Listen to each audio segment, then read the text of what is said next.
Mahubiri kila Sunday TV. Tambua ubora wa Kristo.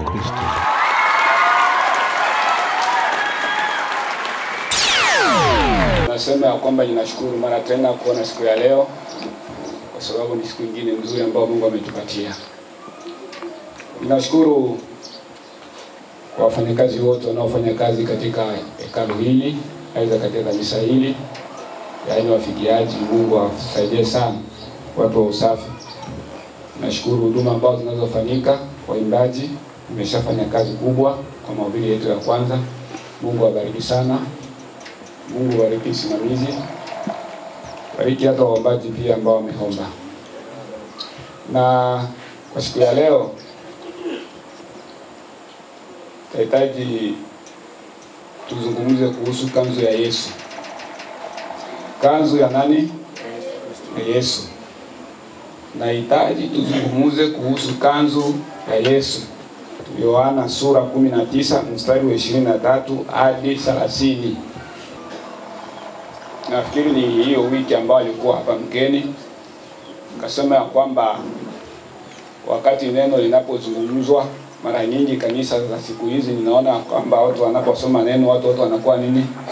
Wima, wanasimama. Kasema neno hili mimi ningeenda nitafutia usahihi wake, kwa sababu neno hili mimi nililiona kwa Katolika. Nililiona wapi? Kwa kanisa la Katolika, ndio kwenye nilikuwa.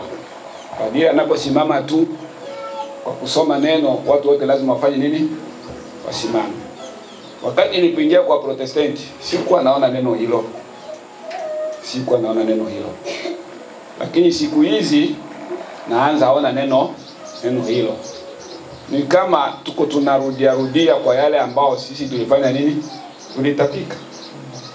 Ni kama tuko tunarudia matapiko. Kuna mambo mengi ambao sisi wa Protestanti tunayafanya, tulitoka tukayaacha, tukaona haifai, lakini siku hizi sasa ni mambo ambayo tunafanya nini?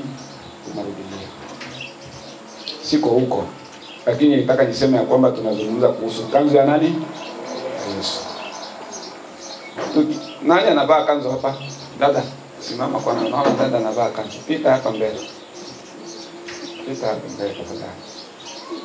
Bwana Yesu asifiwe sana. Amen. Jina la Bwana libarikiwe sana. Amen. Hii kanzu tukiangalia tunaona ina mishono mingapi hii kanzu hii? Mingi sana. Unaweza kurudia. Tayari tuko na watayari wangapi hapa? Mmoja huyu. Hapo wapi? Jedeo uko pale. Mwingine nani? Watayari. Wafundi cherehani. Kwa siku hizi mnaweza mkao na uwezo wa kutushonea kanzu ambayo haina mfumo, haina mishono mingi, ikiwa na mshono mmoja kuanza juu mpaka chini.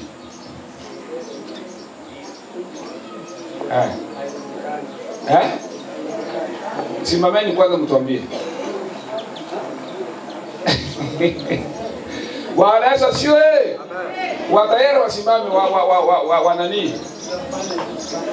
Kwa ufundi wako wewe wenyewe unajua kushona. Kwa ufundi wako wewe wenyewe unajua kushona. Aidha unaweza ukatushonee kanzu ambaye haina mifumo, haina mishono mingi, iko na mshono mmoja tu ikianzia juu mpaka chini. Unaweza ukatushonea hiyo? Hilo haliwezekani. Wewe na wewe? Jedeo na wewe? Asiketini. Bwana Yesu asifiwe sana. Amen. Kwa hiyo tunaamini ya kwamba kanzu ni nguo, na tulivyosoma maandiko tunaona kusema ya kwamba wale wengine wanaona kwa nafuma ni wanani kufuma.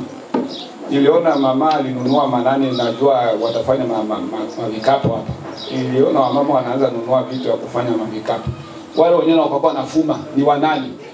Wenyewe wanakuwa nafuma kufuma, ifuma hiyo. Tawaitu ba tatu na bono kanisa. Sasa ni mubato tatao mimi yangu nisemba kala. Wasimame kwanza. Kuvuma mipira nini, mashoksi nini. Wasimame.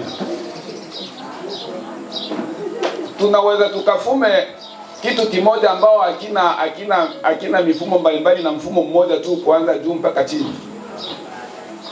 Kwa wafumaji.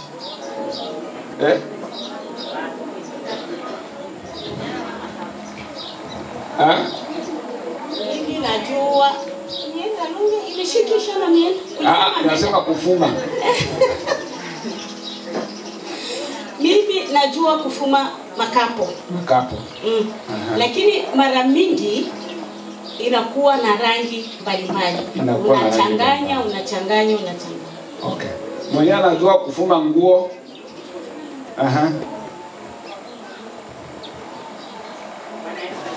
Amen.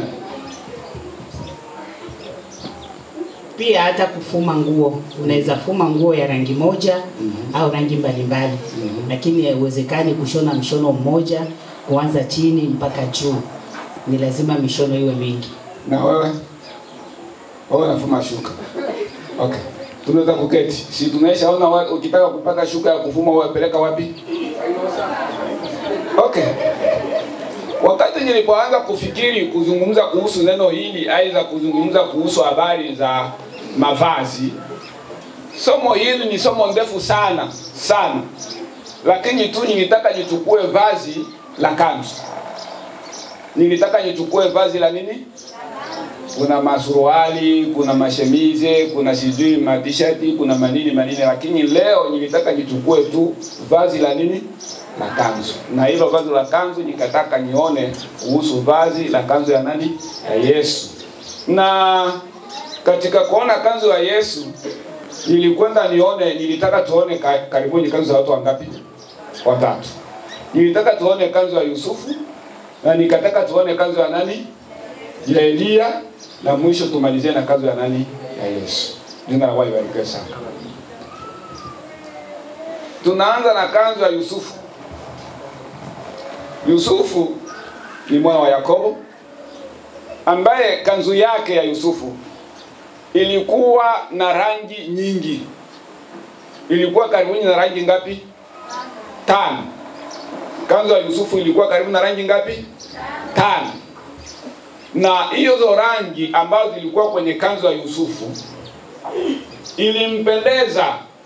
Babaye alifanya kanzu hiyo ikawa kanzu ya upekee ambaye aliyepatia mtoto wake, na hiyo kanzu ikaleta wivu kati ya ndugu za Yusufu na nani? Na Yusufu. Na hizo rangi nitazisema hapa ni rangi ambao pia wakati ninaposema habari za rangi zitatusaidia kujua pia rangi ambazo zinatumika na hali ya utakatifu ni rangi gani. Unapojenga kanisa lako, unapojenga sijui jambo fulani kwa ajili ya Mungu, ninaweza nikapake rangi gani? Amen. Jina la Bwana libarikiwe sana. Si hivi tu. Tukisoma Biblia utaisoma, lakini kila jambo linalosemwa ndani ya Biblia linaweza kuwa na maana yake taslimu katika njia ya nini? Ya kiroho. Utaona hii ni rangi tu, ni rangi tu. Na unaitumia ni rangi tu. Inakusaidia nini? Wakati tunapoona upinde, ukiangalia ndani ya upinde utakwenda kuona hizi rangi ambazo nitazizungumzia. Bwana Yesu asifiwe sana. Wangapi walishaona upinde? Wangapi? Ashibu. Ara kansiere. Wangapi?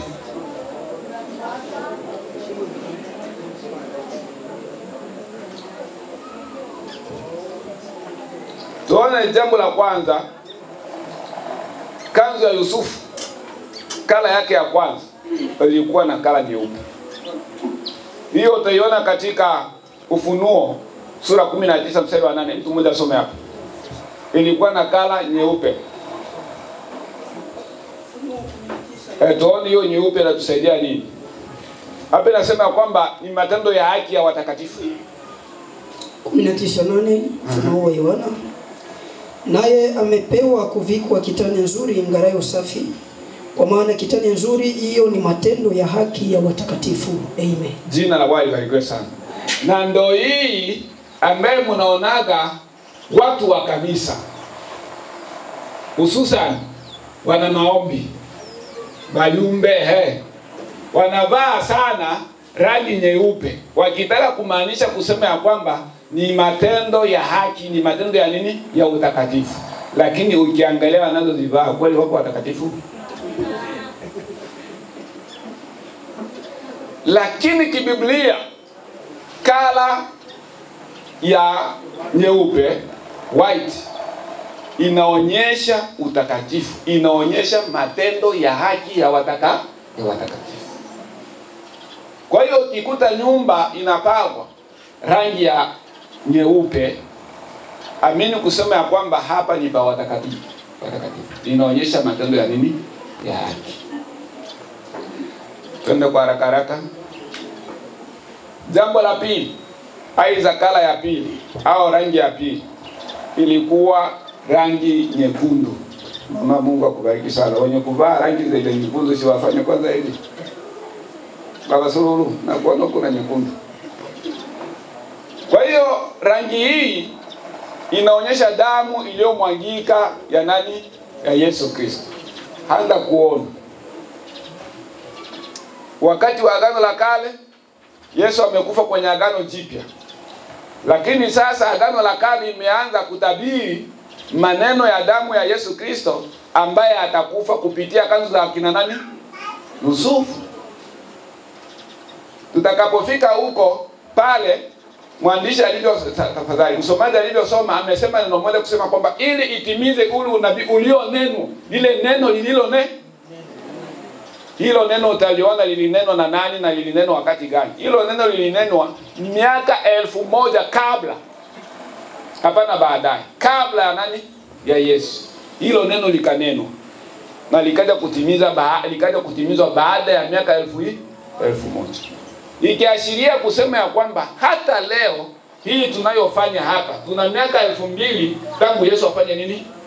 Afe na afanye kazi zake. Saa hii kanisa lianze, tuna miaka 2005 saa hii sasa tuseme. Lakini siku moja ile ahadi Yesu alisema itafanya nini? Itatimia. Jina la Bwana libarikiwe sana. Ulale, ulewe, uabudu Mungu, usiabudu Mungu, lakini siku moja jambo lake litatimia. Kwa sababu amesema miaka 1000 iliyozungumzwa. Soma hiyo katika Isaya 1:18. Isaya 1:18 kwa haraka haraka twende. Nasema hivi: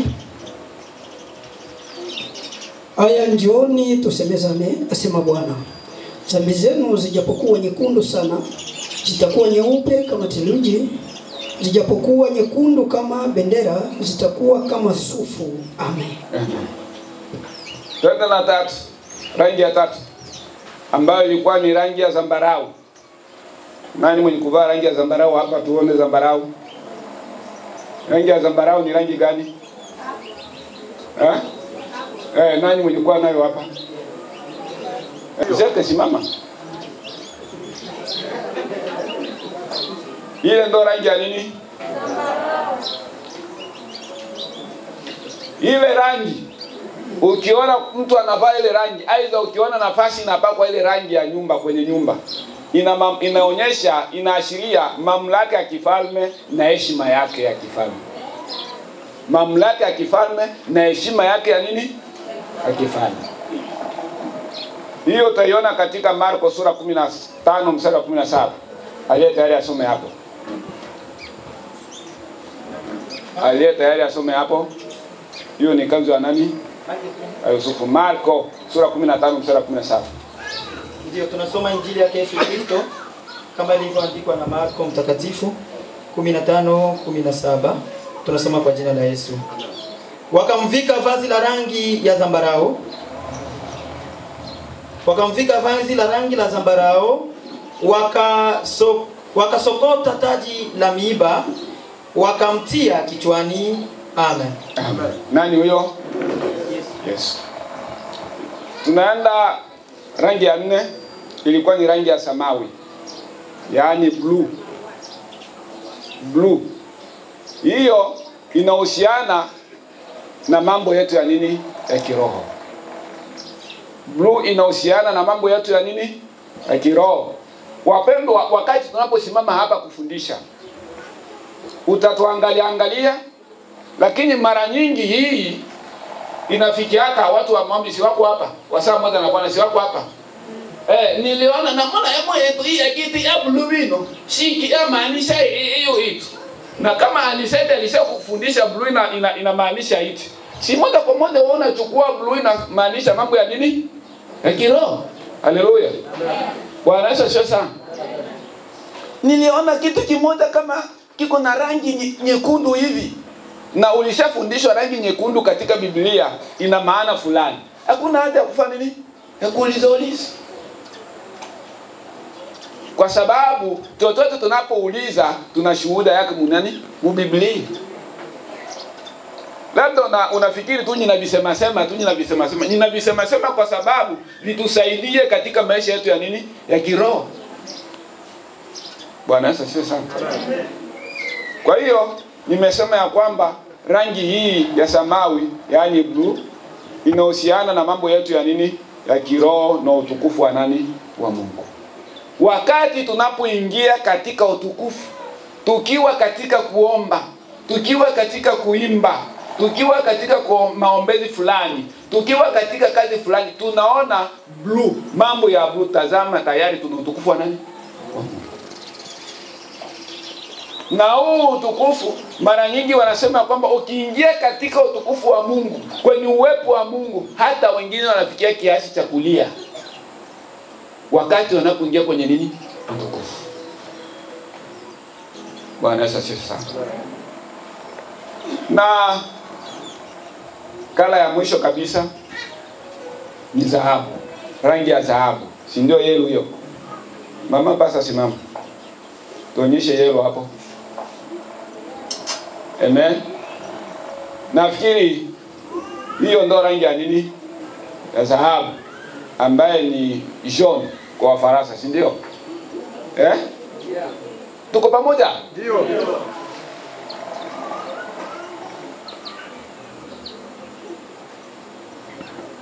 Hiyo inaonyesha uungu. Inaonyesha nini? Uungu. Uungu wa Yesu. Uungu. Hiyo kala ya yellow inaonyesha uungu wa Yesu. Angalia Ufunuo sura 21 mstari wa 18. Biblia inasema hivi. 18 yake. Na majenzi yale 21:18, na majenzi ya ule ukuta wake yalikuwa ya yaspi, na mji ule ulikuwa wa dhahabu safi mfano wa kioo safi. Amen. Jina la Bwana libarikiwe sana. Ulikuwa wa dhahabu safi. Na yellow tukaona ya kwamba ni rangi ya nini? Ya dhahabu. Kwa hiyo ukuta wote mzima ulikuwa na kala ya nini? Ya dhahabu. Unapofika ukiwa katika maombi, ukiwa katika nini, unaona habari ya yellow, tazama unaona ukuu wa nani? Utukufu wa nani? Wa uungu wa Mungu. Unaona uungu. Kwa hiyo haya yote rangi tano inataka ituonyeshe kuhusu ushuhuda wa mambo makuu ya nani? Ya Mungu. Tunaenda na vazi la Elia au kanzu ya Elia. Nabii Elia, aidha vazi la Elia lilijulikana zaidi. Hii ni kanzu ya Elia hii. Lilijulikana hii ni kanzu ya Elia hii kwa sababu yenyewe ilikuwa na nywele, wanasema nywele. Tukisema nywele si ndio manyoa. Ilikuwa na manyoa kanzu ya Elia. Humu hamuna hata mtu ambaye anavaa nguo ya manyoa. Hamuna. Kuna vile ambao tunaona watu unapovaa kikoti, unaona kuna kikoti ambao kina nini? Kina manyoa. Hivyo ndio ilivyokuwa kanzu ya nani? Ya Elia. Hivyo ndivyo ilivyokuwa kanzu ya Elia. Ilikuwa na nywele. Mtu mmoja asome Wafalme wa kwanza sura 1 mstari wa 8. Wafalme wa kwanza sura 1 mstari wa 8. Inasema hivi. Sura 1 mstari wa 8. Wafalme wa kwanza. Ila Sadoki kuhani na Benaya mwana wa Yehoyada na Natani nabii na Shimei na Rehi. Hapo tu. Ingia kwanza 18. 18. Na sasa angalia, Adonai anamiliki na wewe bwana wangu mfalme una habari. Acha hiyo. Lakini tu fahamu kusema ya kwamba kanzu ya Elia ilikuwa na rangi ngapi? Ilikuwa tafadhali na jambo la nini? Na manyoa.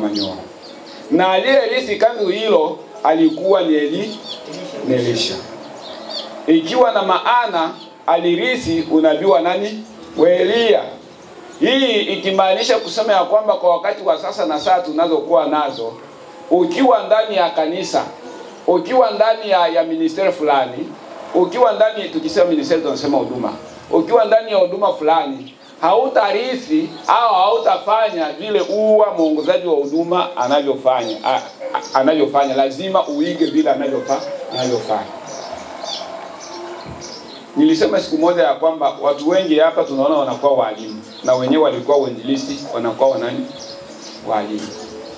Kwa sababu anayeongoza hapa ni mwalimu. Na labda ingekuwa inaongozwa na mtu ambaye ana huduma, anamiliki huduma ya uinjilisti, hii lote kanisa labda lingekuwa la wanani? La uinjilisti. Jina la wale walikuwa sana. Amen. Hata katika kupiga au kumakitari. Wewe unalala sana nini? Ulikesha wapi? Akiwa na wanafunzi huyu, naona ana mtoto ambaye anamuita solo. Si gitari ya solo ndio unapiga. Akiwa na wanafunzi huyu, awafundishe gitari ya solo kupiga solo namna gani. Yeye asipokuwa, inapopigwa utasema huyu mwenye kupiga huko ni nani? Ni kadogo huyu baba solo huyu mwenye anapiga. Jina la wale barikiwe sana. Huyu ni nani? Ni baba solo huyu. Kwa sababu wanahiga mpigio wake. Na hiyo hautakwepa hiyo. Hiyo hautakwepa. Hiyo hautafanya nini? Hautakwepa. Utajitahidi lakini hautakwepa. Hata kutuma nyimbo hizi, kama umekaa na mtu ambaye anajua kutuma vizuri na mmeimba naye miaka nyingi, na wewe unafikia kiasi cha kufika kutuma, utaiga yule ambaye ulikuwa na yeye. Ndio maana Elisha amepiana kanzu ya nani? Ya Elia, na akafanya miujiza kushinda nani? Elia. Jina wao barikiwe sana. Nafikiri hata tuingie kwenye kanzu ya Yesu. Kanzu ya tatu, kanzu ya Yesu. Katika kanzu ya Yesu, Biblia tulivyoisoma sura 19 mstari wa 23 inasema ya kwamba kanzu hiyo ilikuwa, nilitaka nisimamishe ile neno kufuma na kushona, kwa sababu kuna Kiswahili inayosema kwamba ilikuwa na mfumo moja tu toka juu mpaka chini. Kiswahili vingine nasema kwamba ilikuwa na mshono huu mmoja. Kwa hiyo ndio maana nikasimamisha wale wa kufuma, kwa sababu tukisema mfumo ina maana ilifanya nini? Ilifumwa. Tukisema mshono ina maana ilifanya nini? Ilishonwa. Lakini kitu kikubwa hapa ni kwamba kama ni kufumwa ni mfumo mmoja kutoka juu mpaka chini. Kama ni kushona ni mshono mmoja kuanza juu mpaka chini. Lakini tumesimamisha watu wa kushona, tumesimamisha watu wa kufuma. Wote wanasema ya kwamba haiwezekani kanzu iwe na mfumo mmoja au iwe na mshono nini mmoja. Si ndio tumesema? Lakini sasa katika Biblia inasemekana ya kwamba hiyo ilikuwa utaratibu. Kwa hiyo Wayahudi ni washonaji kutushinda Pastor Mathias. Kwa sababu Biblia inashuhudia wazi kusema ya kwamba mvalio yote ya makoani wa Kiyahudi walikuwa wakivaa kanzu za mfumo mmoja, kwanza juu mpaka wapi? Mpaka chini. Hii habari za mivalio, tukiingia habari za mivalio, si ndio ilikuwa mivalio wa nani hiyo? Wayahudi. Ya Wayahudi. Wayahudi wa nani? Makoani. Wayahudi makoani. Na sisi tunasema sisi sote ni wanani? Ni makoani. Je, tuna mvalio huo? Kama tukianza kuingia habari za mivalio, tunavaa namna gani? Tunavaa masuruali, tunavaa vikwembe, tunavaa majipe, tunavaa manini. Je, sisi wote walio makoani tuna huo mvalio? Siko huko. Lakini niko nataka niseme ya kwamba tu huo ulikuwa mvalio wa makoani wote wa nini? Wa Kiyahudi. Amen. Na tuliposoma hapo tumeona kusema ya kwamba nguo ya Yesu iligawanika kwa sehemu ngapi? Bwana Yesu asifiwe kwa Wakristo wote ambao wanafuatilia televisheni yetu hii. Televisheni yetu inaitwa kwa jina la Mahubiri Kila Sunday TV. Ipo kwa ajili ya kutangaza injili au kutangaza neno la Mungu. Televisheni hii inasaidia kwa watu ambao hawakushiriki katika ibada ya siku hiyo, na kuna wale wagonjwa, na pia kuna watu wale ambao wametoka makazini lakini walikosa ule muda wa kwenda kushiriki ibada na wengine. TV hii ipo kwa ajili ya kuletea wewe ibada ama mahubiri yote ambayo yampitika siku hiyo ya Sunday. Pia tutaka tuzungumzie ama tutaka tuwaambie waimbaji wa kwaya ya kwamba kama mko na nyimbo, kama waimbaji kuna nyimbo ama wanataka watengenezewe video ya kwaya, wanaweza wakasiliana na sisi kupitia nambari hiyo hapo chini, maana bei yetu ni nafuu. Pia kwa watu ambao wanaandaa mikutano ya vijana, mikutano ya mama, ya baba, pia hata mikutano ya wote kanisa nzima, wanaweza wakasiliana na sisi pia kupitia nambari iko hapo chini ili tutoe huduma kwa bei nafuu. Ningewaomba pia tena kama unataka usikui na kosa ama uwe napata mahubiri kwa muda muhafaka, ningekuomba usikose kusubscribe chini ya hii video. Hapa chini kuna sehemu unaandika subscribe ama umeandika abone, unakuwa unapata mahubiri kila tunapoachia ama kila tunapoposti mahubiri kwenye televisheni yetu, unakuwa wa kwanza kukufikia na moja kwa moja unaanza kufuatilia mahubiri hayo. Kwa hiyo tungekuomba tu usikose kufuatilia vipindi vingine. Asante na Mungu akubariki. Mahubiri kila Sunday TV. Tambua bora wa Kristo.